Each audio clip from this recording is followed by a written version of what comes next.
everyone. Welcome to Unchained, your no-hype resource for all things crypto. I'm your host, Laura Shin, a journalist with over 2 decades of experience. I started covering crypto 5 years ago, and as a senior editor at Forbes, was the first mainstream media reporter to cover cryptocurrency full-time. Follow Unchained on Twitter at unchained_pod, where you can find all sorts of content ranging from my weekly newsletter to updates on my upcoming book and a whole lot more. Kuiper's Dynamic Market Maker, DMM, is the first DeFi protocol designed to adapt to market conditions to optimize fees, maximize returns, and enable extremely high capital efficiency for liquidity providers. Today's episode is sponsored by EY Blockchain. Ernst & Young is committed to supporting integration of the world's business ecosystems on the public Ethereum blockchain. The Crypto.com app lets you buy, earn, and spend crypto all in one place. Earn up to 8.5% interest on your Bitcoin and 14% interest on your stablecoins, paid weekly. Download the Crypto.com app and get $25 with the code LAURA. The link is in the description. Today's guest is Devin Finzer, co-founder and CEO of OpenSea. Welcome, Devin. Thanks so much for having me, Laura. I'm a big fan of the podcast, so it's really an honor to be here. Great to have you. Why don't you tell us the story of how you got into crypto and came to found OpenSea? Sure. I got introduced into crypto in 2017. I had followed Bitcoin peripherally before that, but I suppose I was a little bit of a late adopter, although sometimes people nowadays, 2017, maybe it's considered early. I don't know. That's when I really fell down the crypto rabbit hole. At probably a pretty traditional path as a lot of people in Silicon Valley at the time. I started reading all the white papers, going to all the meetups. At the time, you could go to in-person meetups, which was a lot of fun, and just got really excited about the long-term vision of crypto. And in particular, very excited about crypto going beyond just financial technology. So most of the applications at that time were around capital formation in the form of ICOs or financial products, exchanges. But I was interested in what was called, I think at the time, the tech thesis around crypto, which was how does this actually influence kind of the underpinnings of the internet in a much broader way than just transforming finance. So that was really what excited me about the technology. And I've heard you say before that, so as far as I understand, you entered YC with a different crypto idea, and then CryptoKitties came along. And that was kind of how you came upon this path of founding OpenSea. And what was curious to me about that was that, at the time of CryptoKitties, most use cases for crypto were financial. So what was it about NFTs that made you think that they would eventually become mainstream and become a really popular use case? Yeah, I think at the time, my co-founder Alex and I, we were really looking for just fun projects. We knew we wanted to do something in crypto, and we were just looking around to see what was the most exciting thing to work on. And part of it was a bit of naiveness on my part. I hadn't been really that involved in the gaming ecosystem, so I hadn't realized how cool online games had gotten. Maybe if I already knew that, I would have thought that CryptoKitties was as cool as it was. But I just thought, a digital cat breeding game was fun and interesting. And, the fact that these things were selling for hundreds of thousands of dollars certainly raised some eyebrows.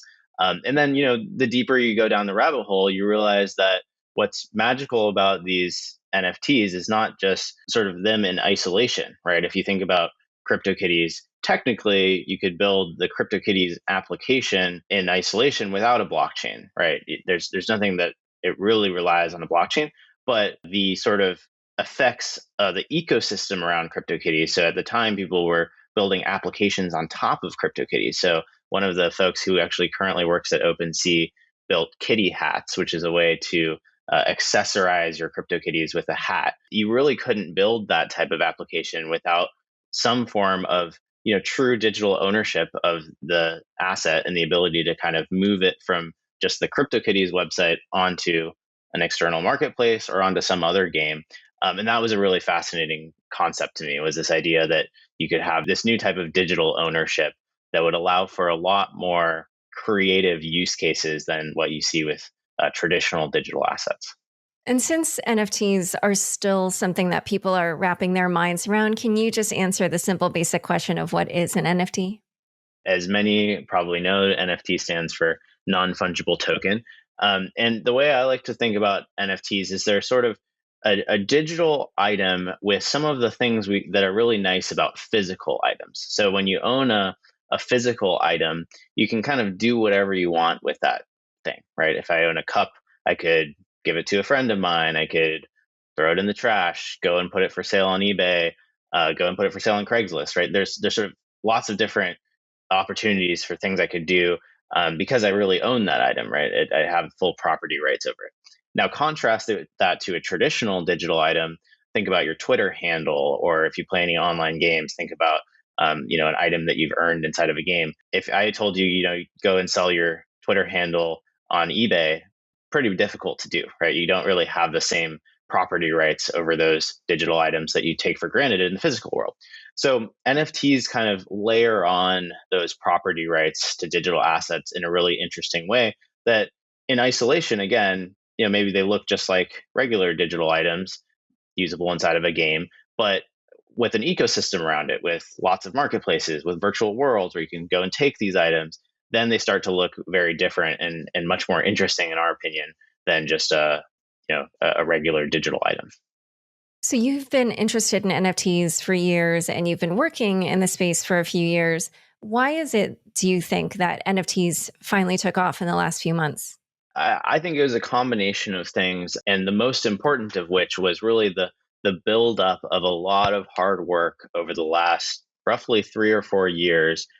Depends how far back you want to go. I guess you could go back to the origins of Bitcoin if you really want to trace it that far back. But really, the last 3 years, there's just been a lot of activity and a lot of building in the NFT space. So it started with CryptoKitties. It started with projects like CryptoPunks as well. But from there was so much early developer interest that all of the tooling around NFTs got a lot better. So wallets improved, MetaMask really improved their support for NFTs and also for fungible currencies. Marketplaces like our own emerged and allowed anyone to kind of create an NFT and immediately start trading it. Art platforms emerged that were specifically dedicated to bringing artists on board to create NFTs and building more of a curated experience. Fiat on ramps onto crypto started getting a little bit better. So you had that buildup of infrastructure such that today, when you kind of dive headfirst into the NFT space, there's just so much to explore. Actually, just to rattle off a few other things, there's NFT index funds where you can take your NFTs and put them in, sort of turn them into an ERC20 that can be traded. There's collateralized loans on NFTs. There's all this really cool stuff. And then I would say there were a few things that really poured fuel on the fire for the NFT space and kind of accelerated that inflection. And some of them were these really big sales. I think you covered the $4 million Beeple sale. I think you had a large part in really bringing awareness to this space, and a lot of artists I think really took note at this idea that you could have a real business as a digital artist. That was something that didn't really exist as a career opportunity in a real way. So those types of events really led people to take note of this space. Another example is NBA Top Shot, which worked with the NBA to build an NFT trading card game. I think that really accelerated the space forward. So in my opinion, it wasn't one silver bullet. It was a lot of things kind of coming online, and really the accumulation of a lot of hard work from a lot of different people. Yeah, I know personally for me that people I know in my personal life who definitely don't have a crypto background were texting me about NBA Top Shot. So I Yeah. thought, oh, this is something that's catching the attention of non-crypto people. And so who is creating NFTs? I know it's a very diverse group of people. And who were the buyers?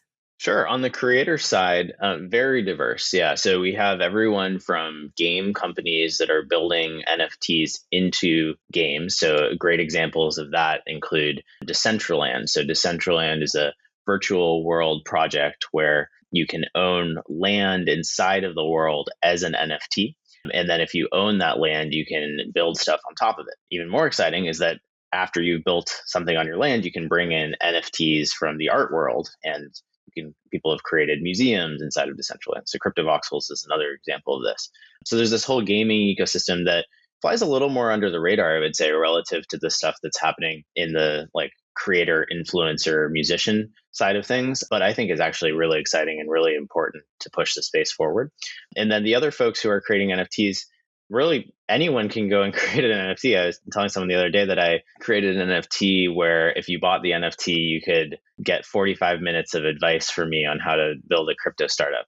And surprisingly, people actually bought it. So, the sky's the limit in terms of what you want, what you might want to sell as an NFT. It's really, we've seen some pretty strange things. Now, there are more and more influential folks creating NFTs. So Rob Gronkowski, pretty famous football player, recently launched a set of trading cards on OpenSea. Kings of Leon, so musicians, and really everyone's sort of tiptoeing into it and trying it out.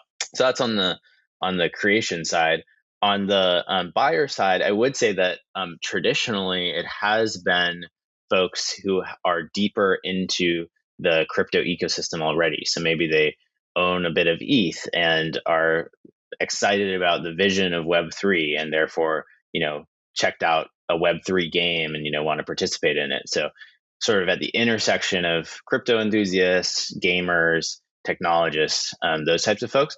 What's exciting to your point around NBA Top Shot is that that's really expanded dramatically in the last 6 months. So as you said, now there are folks who haven't even heard of crypto or aren't familiar with it who are just fans of the NBA or fans of a particular creator and want to support them in some way. And those types of folks are starting to get involved as well. Obviously, there have been a number of sales that have had eye-popping sales tags attached to them. And I was wondering, do you think that we're currently in a bubble with NFTs? It's a good question. I think it's hard to quantify the NFT bubble, right? Because with cryptocurrency bubbles, you can point to the price of Ether and you can say like price of Ether is too high or something like that, right? With NFTs, it's not just about like the price, right? So, there was the $69 million sale of the Beeple art, but it wasn't because the purchaser thought of that as an investment necessarily. It was more sort of a cultural moment. And if you listen to interviews with him, it's really interesting to hear him talk about why he made that purchase. He was really solidifying digital art as a category. So I do think that like all new technology, there's sort of this wave of exuberance and excitement, and then the excitement kind of dies down. That being said, I think if you look deep into the NFT space, you realize that there's all of this excitement, there's all of this volume and all of these transactions happening on a very hard to use user experience. And for the most part, some applications have made this easier, but they do cut corners in terms of giving people sort of the full NFT experience. And so I think there's so much that we can do to really make the experience better that I am optimistic that maybe even if excitement sort of cools down a little bit, that we're really just at day zero for NFTs. I am extremely confident that the design space for NFTs is just going to get wider and wider and more exciting. There's always these sort of local maxima, a little bit of a correction, and then things kind of progress from there. Yeah, I will have to agree with you on that. And I'm sure you know more about this than I do, but from what I've been hearing, there's just a lot more coming from a lot of new players. So on that note, how do you see the NFT ecosystem evolving? What do you think will end up being the biggest categories, and which are some categories that are kind of quiet or small now, but that you expect to become much bigger? Well, I think the category that has really resonated with people for good reason is this idea, this really simple concept that as a creator, and a lot of people are creative, everyone's creative in some way, in my opinion, that as a creator, you can create content and have a direct relationship with the person who's supporting you, right? So contrast that to Instagram, right? Where you're uploading your photos to Instagram or your content to Instagram, and Instagram's business model is not going to reward you directly for the things that you upload. You're going to, basically be kind of subject to their platform and their advertising based business model. And, typically you don't earn much from that relationship with that company.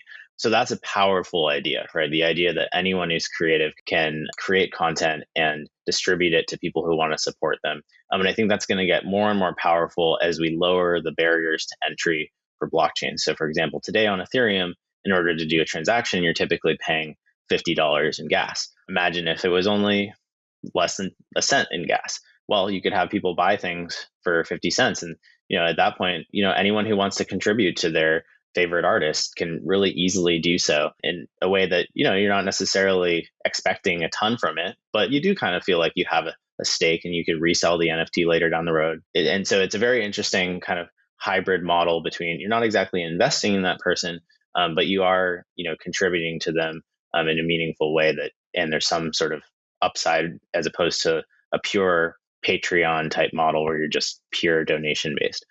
So I think that use case is really powerful because it's so simple. It doesn't require going and creating a new game or creating a super sophisticated experience. It's something that can resonate with a lot of people. That said, I do think that over time, what I'm excited about is more and more utility being added to the NFTs. So as opposed to just being a pure collectible, having some use case, whether that's a ticket to an event, an item inside of a game, access to a closed group. I think the sky's the limit in terms, there was my use case where you get 45 minutes of my time. I think, those types of things are super interesting as well. So I would say the general theme is greater and greater utility. And if I was going to point to a couple categories, I would say gaming is extremely exciting, and event ticketing is also extremely exciting. And I think we'll definitely see continued innovation in the gaming space, I think, this year.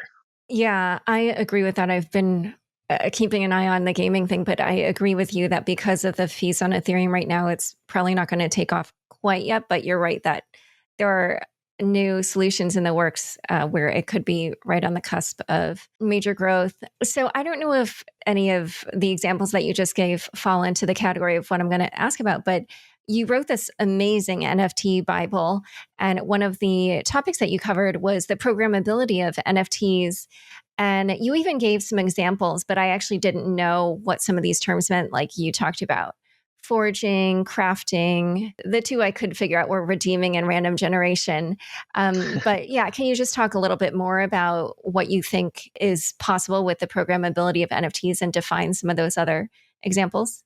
One of the interesting things to mention about NFTs is what is the sort of most generic NFT possible? Well, really all it is it's who owns this unique serial code, right? So who owns CryptoKitty ID number 12345, and then the ability for the owner to transfer it to someone else, right? That's really all that's baked into an NFT is who owns it and the permission to transfer it. But on top of that, you can layer all sorts of other things, right? So you can program into the smart contract that you take a CryptoKitty and a God's Unchained card, and you like send them to the same address, and then suddenly another NFT pops out, right? Something creative like that. So that's actually, I think, what I was referring to when I was referring to forging, right? A game mechanic where basically you take different sort of raw materials and create something new from them. Very underexplored in the NFT space, largely because of gas costs, I think. If we're speaking primarily about gaming, it's very interesting because you could create games that involve assets from all sorts of different places, CryptoKitties, trading cards, Decentraland land, and create new assets from them. And the game developer doesn't have to have a relationship with either of those companies because they're just NFTs at the end of the day. They all look the same. That's one example of sort of a creative programmability use case. Randomization, the idea there is, can you create NFTs that are more randomly generated? So, and there have been a number of projects in this space, but there's a lot of excitement and some controversy over loot boxes. But could you create on-chain transactions that randomly generate a set of NFTs? There has been some work in that area as well. And then what did you mean when you referenced loot boxes? So loot boxes are basically in games, you'll have these boxes that you can open that randomly give you items inside of the game. Let's actually, just one last question I wanted to ask about NFTs. We've been talking about ownership. I do know that there's kind of some questions around what exactly it is that people own when they own an NFT. What would you say it is that they do own? Well, it differs. So in the base case, so let's take CryptoKitties for an example. When you buy a CryptoKitty, you own the CryptoKitty, but that doesn't like give you the rights to go and sell shirts with the CryptoKitty on it, right? You don't own the rights to the CryptoKitty unless they change The something about how copyright. they're Yeah. the copyright. Yeah, that's not what they're selling. Now, someone else could come along and say, make a contract, a legal contract that, or terms that says when you buy this NFT, you do get the rights, right? Totally legitimate thing to do. The point here being that all the NFT is opinionated about is just it says who owns the serial code. And that serial code can represent anything, right? It could represent real rights, it could not. It's really up to whoever issued the NFT, and it's also up to to people respecting those rights. For example, here's another interesting example. We've had folks tokenize physical assets. They took bottles of wine and they turned them into NFTs, right? And so they said, okay, this NFT represents this bottle of wine. You can kind of cash it in and get the physical asset if you want. And then these things can be traded around and used in the DeFi ecosystem. So there's all these really exciting things that you can do once you've turned them into an NFT. You're still relying on that party to respect that you can go and get the physical bottle of wine. Like if they go out of business or run away, then that's not going to work. Or drink the Similarly in wine. games, yeah, and similarly in games, right? You're sort of respecting that the CryptoKitties game is going to stick around. Now, where it gets interesting is you can create NFTs that sort of don't have reliance on any single party, right? So this is what a lot of folks are starting to do in the art space. They're creating an NFT and then they're representing the metadata for that NFT. So the metadata is the image, the name, description, all the like attributes of that NFT. They're putting that on a decentralized file storage system. And so there, it's sort of just as unstoppable as the NFT ownership itself. It's basically there permanently on this decentralized system. And so it doesn't really rely on a game website to be available, or, in the case of the wine, for the company selling the wine to exist. It's just out there, right? And that's pretty interesting because those types of NFTs, you can imagine them persisting for centuries or decades. And so that's kind of an interesting thing that's happening as well.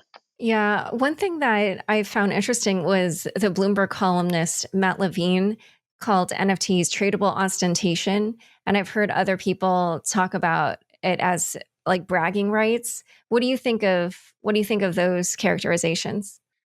I think that is certainly applicable to some types of NFTs. I think the best example is CryptoPunks. So CryptoPunks was started actually before CryptoKitties. It was really the most, well, I guess people would debate me. There was also Rare Pepes and things like that, but one of the most OG crypto projects. For those of you who aren't familiar with it, there are basically these 10,000 CryptoPunks. They're pretty simple kind of art pieces. They each have, different characteristics. There's sort of alien punks and zombie punks and different hats and things like that. And back in 2017, they were given away for free. So you could just go and you could go on the CryptoPunks website and you could submit a blockchain transaction and claim one. For a long time, there was a very small group of people who were enthusiastic about CryptoPunks. And every now and again, one would trade for 100, maybe $1,000. Not a lot of activity outside of sort of the core NFT enthusiast. But what's happened is that owning a CryptoPunk has really become symbolic in some ways of either you spent a lot of money on that CryptoPunk or you were very early in the space, right? So a lot of people have them as their Twitter handles. There's sort of this crypto cultural significance to owning a CryptoPunk, to the point where now, if you look at CryptoPunks, one was sold not too long ago for $8 million. So they've sort of become, and frequently they're valued at the $1 million range. I think the cheapest one is 10 or 20 grand. And so they've sort of become this candidate for a real digital antique that has gone far beyond. I think if you ask the folks who created CryptoPunks, they had no idea that this would be happening 3 years later. And they've, sort of taken on a life of their own in the culture of crypto, and even, more broadly than crypto in the general tech scene.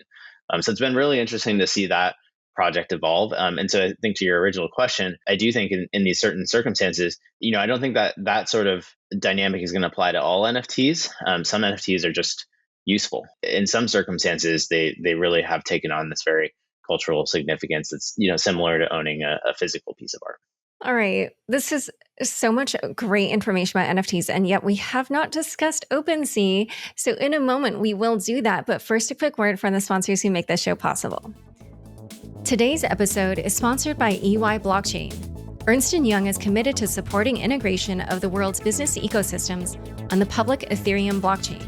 Join our 5th annual Blockchain Summit and Education Series on May 18th to 21st for a deep dive into zero-knowledge privacy technologies, accounting, and tax rules, as well as the future of finance.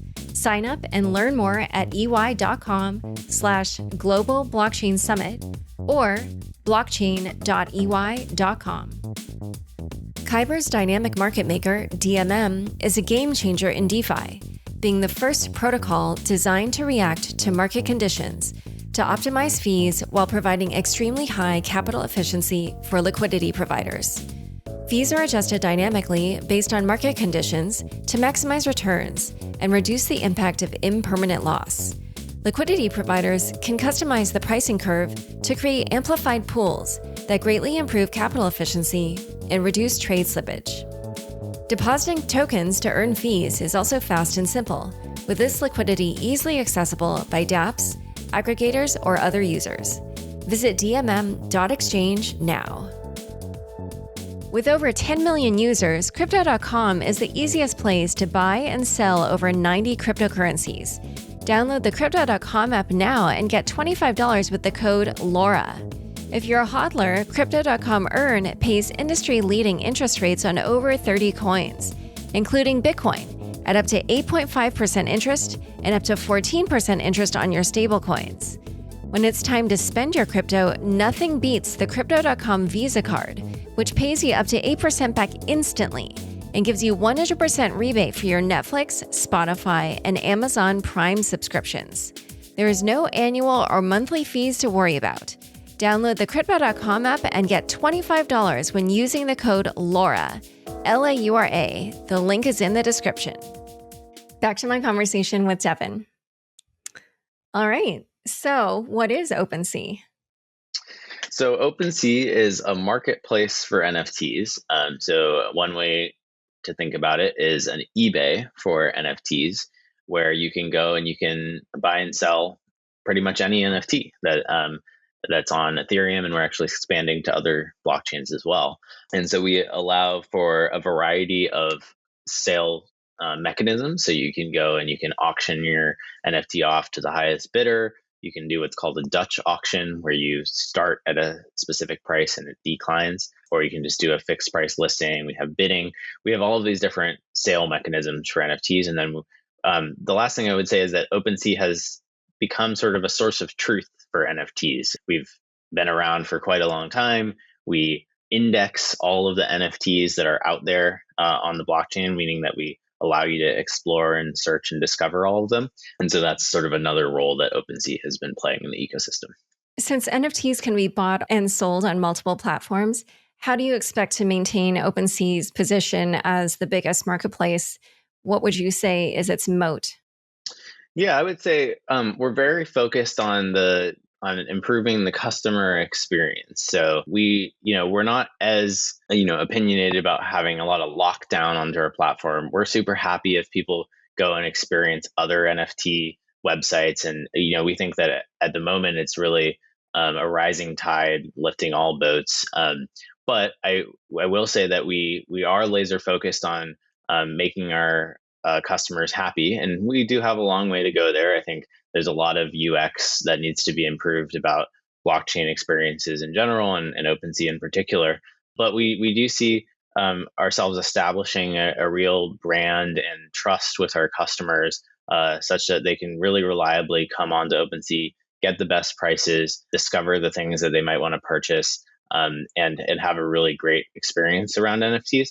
And frankly, I think users don't necessarily want to constantly be moving around between tons of different confusing user experiences. They want something that they can rely on. So we really aim to have OpenSea be that reliable source of both NFT data and the ability to trade NFTs as well.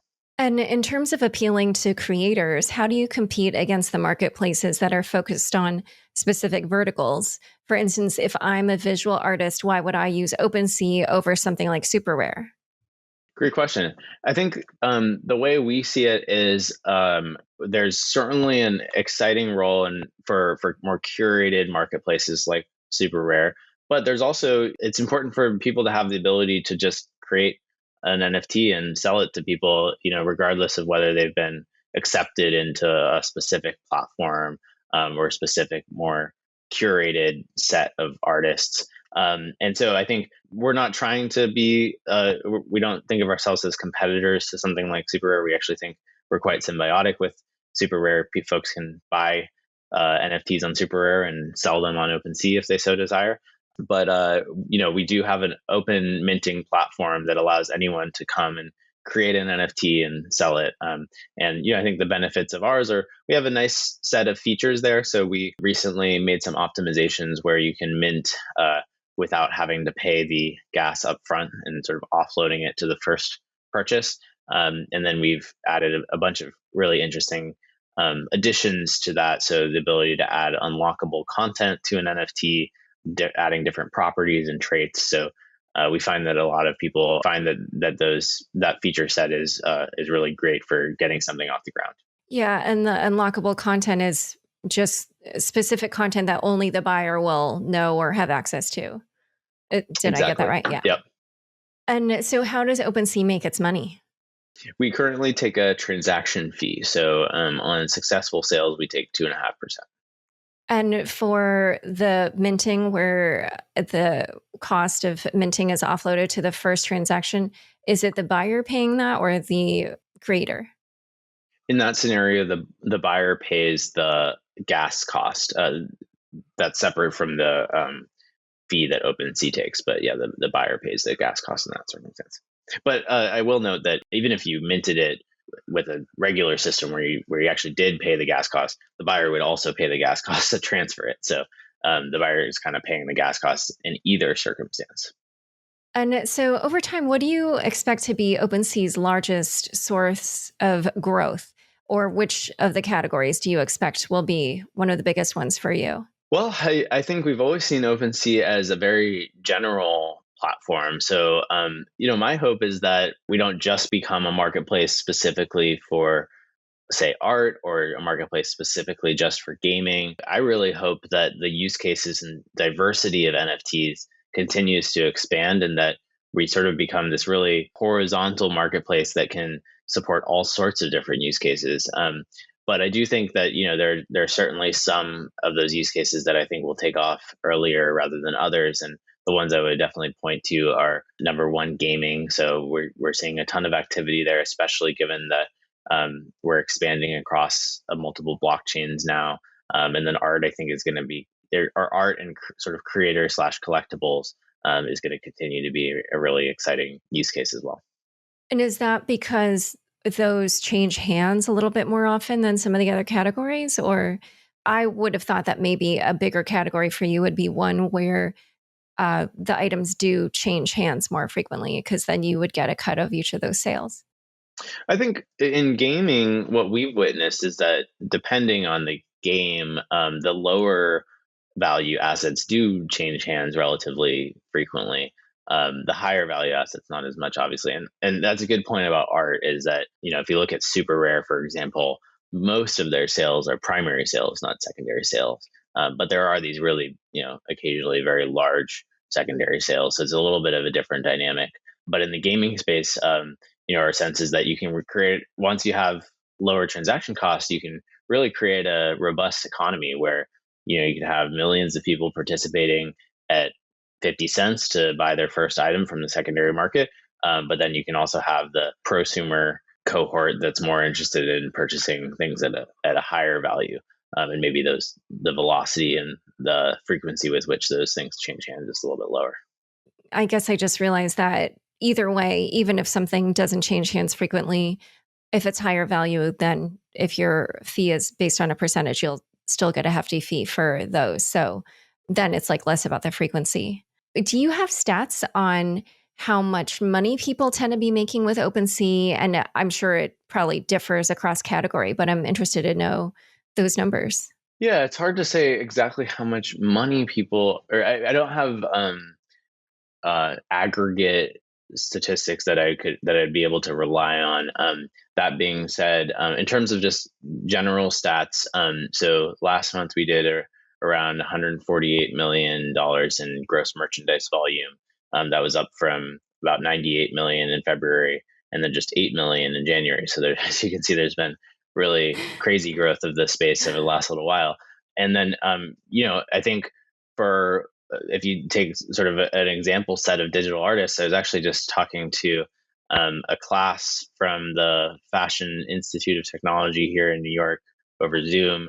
And someone apparently had gone and just gotten really, really deep in the NFT space last year and made 25 grand from just selling their digital art and use that to pay student loans, which is really awesome to see.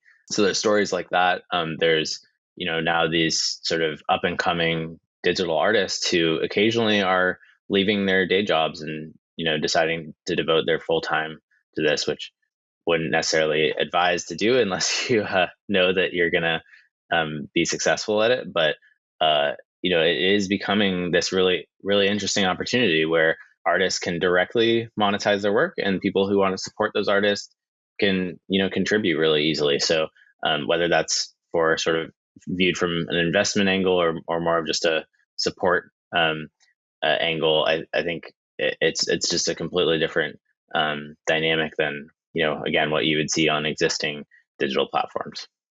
And I heard you say on a different podcast that you've been getting a lot of inbound, but that conversation with the FIT class makes it sound like, are you also trying to do things to draw in non-crypto creators to this space? Yeah, well, most of our recent launches with bigger creators, influencers, athletes, musicians have been from people reaching out to us being interested.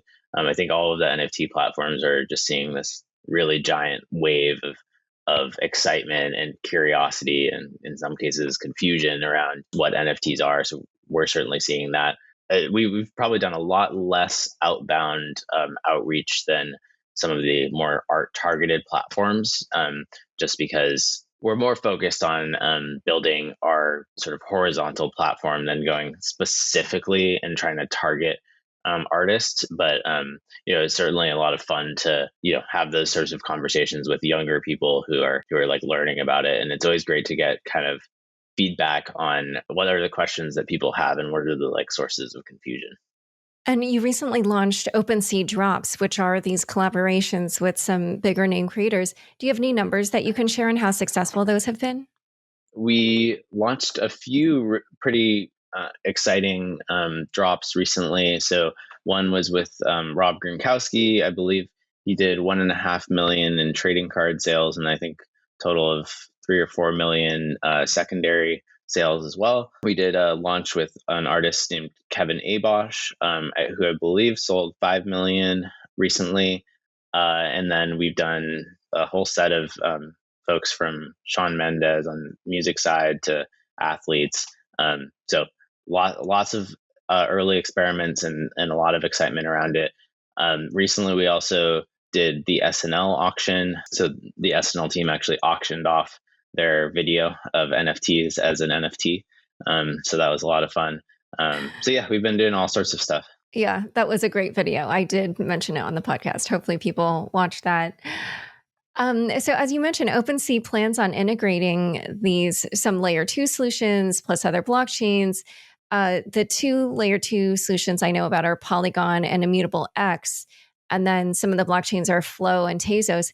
How do you decide which other blockchains or which layer 2s to support? In general, for any application developer, there are these pretty interesting trade-offs, right? So if you look at, I'm not saying that one solution is better than the other. It's just that they come with different uh, pros and cons. On one side, you have layer two blockchains or EVM compatible blockchains that look a lot like Ethereum. And the nice thing about those is that you can use all of the existing Ethereum infrastructure, right? So it's a lot easier for application developers to support, which means that there could be more assets deployed on them. And then for users, they don't necessarily have to learn a new wallet. They can use MetaMask, which, in my opinion, has some really great tooling and pretty easily connect to one of these other blockchains. So that's on one side. Those are kind of the benefits of being and more then compatible. Are you saying that would apply to Tezos and Flow? That's one side, and then Tezos and Flow are sort of on the other side, where Okay. Flow is not EVM compatible. So you bring your own. Yeah, they have their own wallet, and they've done an amazing job of sort of abstracting away some of the blockchain components of the application to make it really easy for someone who's not familiar with crypto to buy their first item. And then Tezos similarly, right? You have their own wallet ecosystem around it as well. So there's pros and cons, right? With that approach, they can fix a lot of the broken things about Ethereum, right? There's a lot of things I think Ethereum probably would have done differently if they could start over. Some highly technical things that just make the Ethereum blockchain kind of interesting to work with, particularly around programming languages, how the accounts work, those types of things. So that's the nice thing about starting fresh. But of course, the con is that you're not sort of immediately interoperable with the existing infrastructure. So we sort of balance those two approaches. We've built our systems in such a way that we can support everything eventually.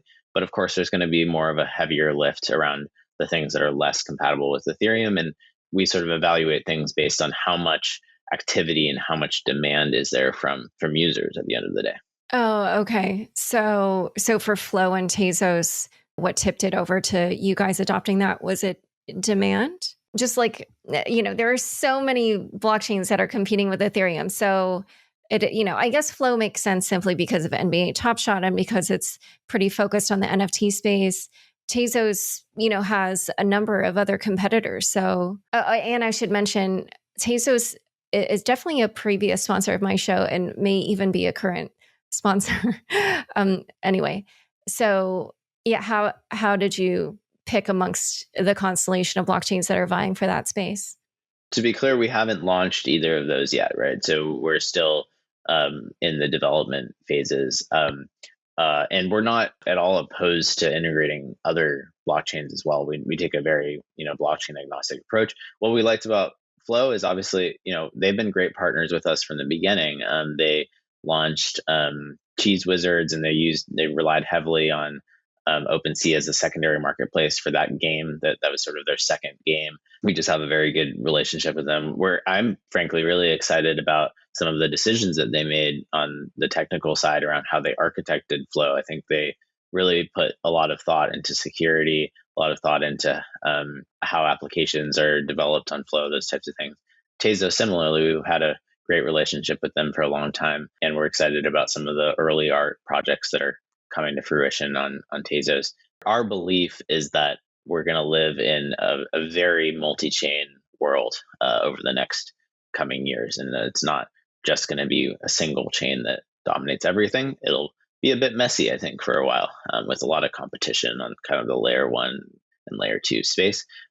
Probably some consolidation eventually, but I think application developers, in my opinion, need to be prepared for a world where there are a lot of different blockchains, and there's probably going to be some user confusion about that as well. And for the layer twos, does using layer twos fragment NFT liquidity? It's a good question. I would say it depends. What we're seeing mostly with layer twos today is that NFTs will launch on layer twos and then be tradable in the layer two environment. And then if folks want to bring them to layer one, they can, but they don't necessarily have to. So actually, I think layer twos, because they're lower gas costs and higher throughput, actually improve liquidity particularly for decentralized marketplaces, while maintaining interoperability with the main chain. So I actually think they're going to really help marketplaces get to the next level. I think that's a really interesting point. And you're right that, especially for gaming, as we discussed, because, as you mentioned, you're going to be launching with Immutable X. And so we would probably see gaming take off more with a chain that can handle high throughput for NFTs. And so for OpenSea, a lot of creators are excited about being able to create an NFT where the secondary sales will give royalties back. And so when artists collaborate, how easy is it for them to have the revenue split directly in the smart contract for all future sales? Yeah, great question. So it is something that's evolving over time. There are a variety of approaches. So there's sort of one approach, which is try to be very heavy-handed and bake the royalty into the NFT itself, and say like, you can't transfer this NFT unless you pay this sale fee. That approach, for the most part, I think people have moved away from. The new approach is to say, okay, the NFT can kind of broadcast what should be the secondary sale fee, and marketplaces can respect that. And if the marketplace doesn't respect that, well, then maybe you don't really want to use a marketplace that doesn't respect the secondary sale fees, right? So that there's a new standard sort of evolving around that idea, because one thing to keep in mind is unless you're extremely heavy-handed, it is difficult to enforce secondary sale fees at an extreme level. So for example, let's say that I wanted to sell you my piece of crypto art, and I didn't want to give the artist their cut, right? Well, I could just sell you it for $1 or like a very low amount, give that very small cut, and then you could send me money on Venmo or something, right? So there's always sort of workarounds for getting around those types of fees. And so, in my opinion, I think it'll sort of be a collaboration where marketplaces decide, we're going to respect these fees in if you use our marketplace, we'll respect them. But it's not so heavy-handed that you can't transfer it freely as well. Because I do think that it's important that people can transfer NFTs to whoever they want without some sort of weird restrictions on having to pay a certain amount just for a transfer. So I think it's an evolving thing that will require some sort of coordination between the different parties involved.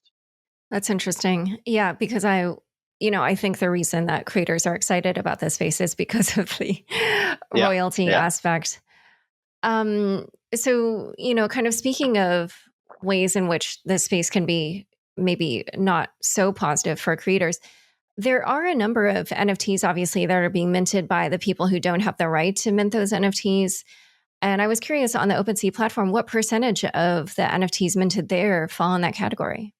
Unfortunately, I'm not sure what percentage it is, but I can tell you how we and other folks deal with those sorts of circumstances. And it is an increasing percentage, I would say, or not an increasing percentage, but an increasing number, right? So as the number of NFTs grows and more people start minting, there's a number of things that happen. One, there's more opportunity for fraud. So, for example, someone could, since you can create an NFT, they could create an NFT that looks identical to a CryptoKitty and try to sell it to someone. So that's something that happens every now and then on our platform. And then, of course, there's this issue of taking content from existing sources that they don't own and uploading those as NFTs. In both of those scenarios, the way that we think about it is, yes, you have created an NFT, and in some ways it is a legitimate NFT, but OpenSea does not care to display that on our site. So we're not going to display a fraudulent CryptoKitty because it would confuse our buyers, right? And similarly, we're not going to display copyrighted content because that's against the law. What's very interesting is that you could, in theory, create sort of a Silk Road type experience around NFTs where you can sell these like knockoff NFTs. Now, I don't know how much demand there would be for something like that, but the interesting thing about it is that OpenSea is not the only platform out there. So we're not the gatekeepers. We're not like Twitter where we can kind of completely shut down people's accounts. But we do have policies in place around what types of things we allow people to surface on our platform. And so how is it typically that creators usually figure out that their work has been minted into an NFT without their consent? So we have a flagging system on OpenSea where If you notice something that is suspect, or if you're the artist who created it, you can flag it, and then we have folks who look through those reports and delist that content. And then, so if there's been somebody who already purchased that, then what happens at that point? Yeah, in those sorts of circumstances, so we have a relatively sophisticated system around this. Anything that has been created on OpenSea that has not been explicitly verified by OpenSea has a warning attached to it, right? So for example, CryptoKitties, we know the CryptoKitties contract. We know if something is a CryptoKitties. We even have a little blue check mark next to it that says this is indeed a CryptoKitty, and so we don't show that warning. But for anything that is just uploaded by someone and linked to, then we do show that warning, and the onus is on the buyer in that circumstance. So it's sort of do your own research when it comes to unverified items. Frankly, because we don't have the bandwidth to look through all of the content that comes to OpenSea. But we also ensure that unverified content is not going to show up in places where users might make the mistake and think it's something that has been verified. So our feed is a lot more tailored to the top content on OpenSea as opposed to just anything that has been listed. So if I buy an NFT and then later on it's flagged as something that was a copyrighted material that the creator did not have the right to mint, then I don't get refunded my money or anything like that. It's just I didn't do my research. Unless the creator decides to refund you your money, then that's correct. Yeah. And then what happens to that token? It's just that it cannot be listed on OpenSea? That's right. Yeah, the token. So if it's copyrighted content, the token will sort of appear as a black square on your profile that says, unfortunately, this item was delisted. But if there is another marketplace out there that doesn't have an objection to that content, or does want to support that NFT, it's still in your wallet technically. And is there any kind of Goldilocks version of OpenSea doing some vetting in a form that's decentralized? Because I feel like the current system, it's probably more negative for creators the way it's currently done, because it means that whoever wants to steal their work and mint it can basically just do that. And then, they don't really suffer major consequences.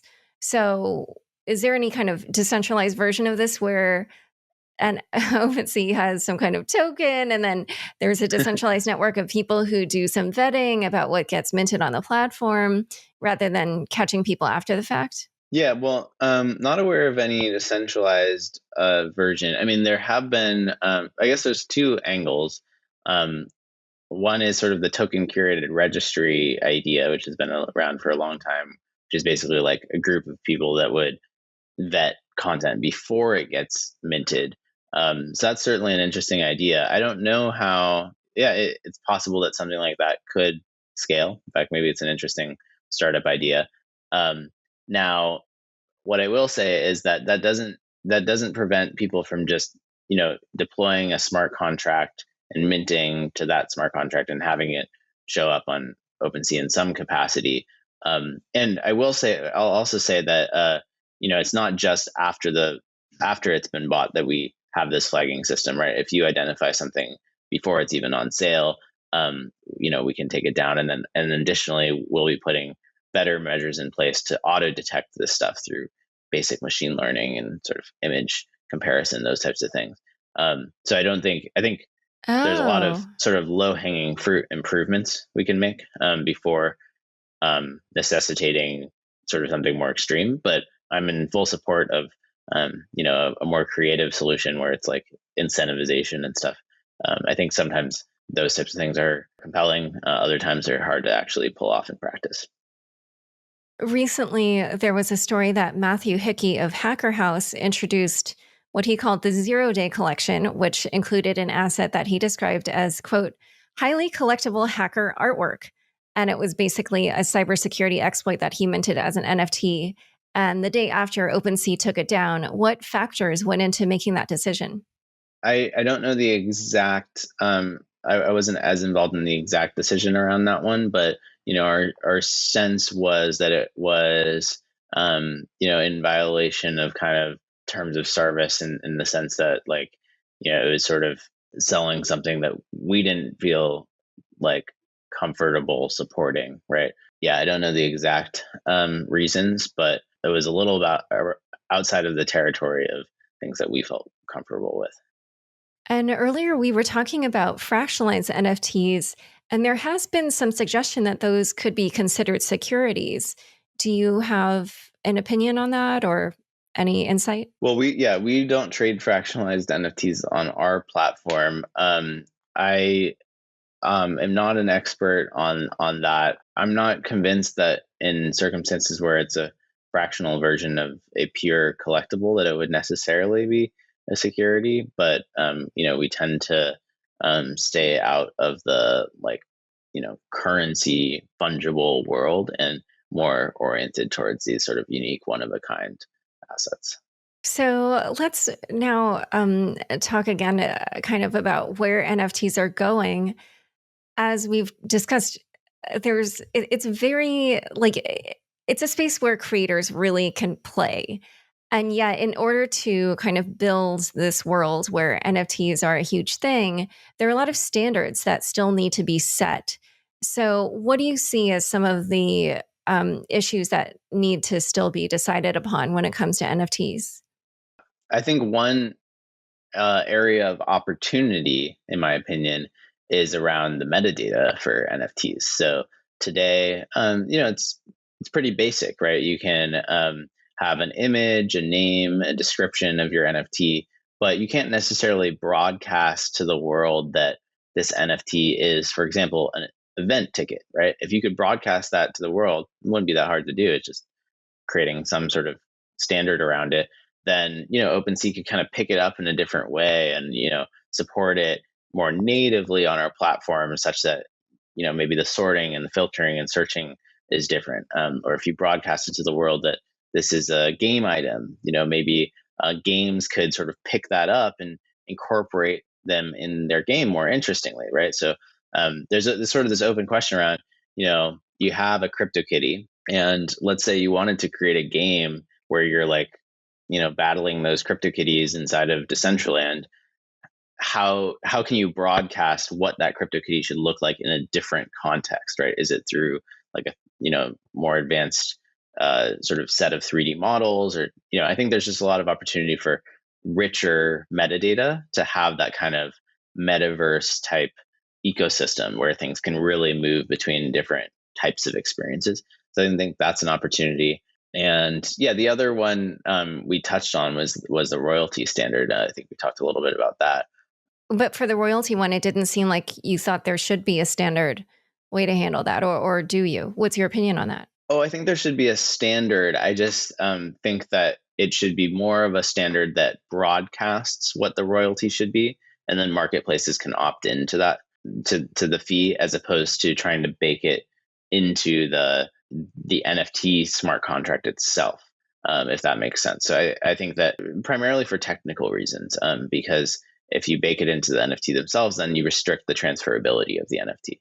Wait, why is that? Well, let's say that you said that like whenever this NFT is transferred, you have to pay, or let's say that you somehow sort of enforce there's a 5% fee every time it gets sold, right? What happens if I just want to gift you an NFT? There's not going to be a fee on that, and I could gift you an NFT, and you could pay me $500 through Venmo, right? So it's hard to get around those sorts of scenarios. Okay. It's so funny because in other conversations that I've had, yeah, I think the creators, but even someone like Mark Cuban is, very excited about that. And then it just seems like you're just saying people aren't going to pay it. They're just going to figure out other ways to Oh handle no, no, this. no. Sorry. Yeah, I think I'm giving off the wrong impression. I think that, and it's really a technical issue. I actually, at a high level, I think there should be a standard for royalties, and I think in the majority of scenarios, marketplaces will respect those standards, and pay royalties to the creators. So I think I was diving a little bit too much into the weeds on the technical side. That's sort of my high level view. I just think that the one thing I would say is that there are a few devil in the details around how you actually enforce that.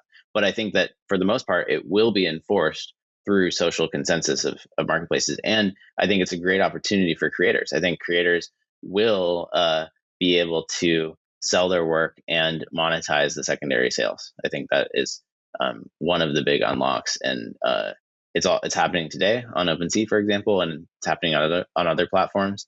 And it'll continue to happen. There are some coordination challenges around having every marketplace sort of use the same fee system, but I think it's solvable. Now that NFTs are more in the public eye, there's been pushback on environmental issues. Does OpenSea plan to address that in any way to appeal to the mainstream world? The biggest thing we're doing today is we're moving over from proof of work blockchains to proof of stake blockchains.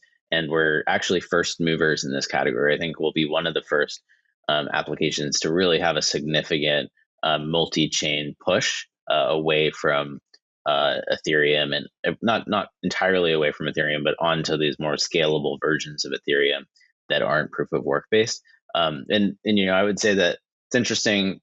That's number one, it's a challenge for the whole blockchain space. It's not just NFTs. Number two, it's already happening not just for environmental reasons, but for pure scalability reasons. So I think it's this inevitable shift that is, already starting to happen and going to kind of increase in velocity over the coming years. Yeah, I think it's just more noticeable with the NFTs because it's drawn in this non-crypto crowd. Yeah. So you're right that it's an issue across the space, but the NFTs, for whatever reason, have been the catalyst for a lot of criticism in that regard. Yeah. So I recognize you may not be able to reveal who is working on creating NFTs with OpenSea, but what would you say is next for OpenSea? And maybe you can give some hints about what's coming down the pike. Sure. Well, one thing we're really excited about is launching our first foray into a multi-chain ecosystem, as I mentioned. So we have some alpha experiences there, and we're going to be launching things relatively soon as a full experience on the core platform. So we're super excited about that. We do have a few launches in the pipeline of different content, but we do like to keep that a surprise for our users. Working with more and more athletes, musicians, these types of folks on launching exciting NFTs. I think we'll always just be focused on really improving the core platform. So trying to listen to what our users are saying, make it a much more friendly experience for people who are new to the space. I think OpenSea is a little bit intimidating for the casual user at the moment. So we're making a lot of steps into better onboarding and making NFTs friendlier to people who don't understand the technology yet. So, those are some of the things that we have in the pipeline. Great. And where can people learn more about you and OpenSea? You can follow OpenSea on Twitter. The handle's OpenSea at OpenSea. And then my Twitter is Dfinzer, Dfinzer. Great. Well, thank you so much for coming on Unchained. Thanks for having me. Thanks so much for joining us today. To learn more about Devin and OpenSea, check out the show notes for this episode. Unchained is produced by me, Laura Shin, with help from Anthony Yoon, Daniel Nuss, and Mark Murdoch. Thanks for listening.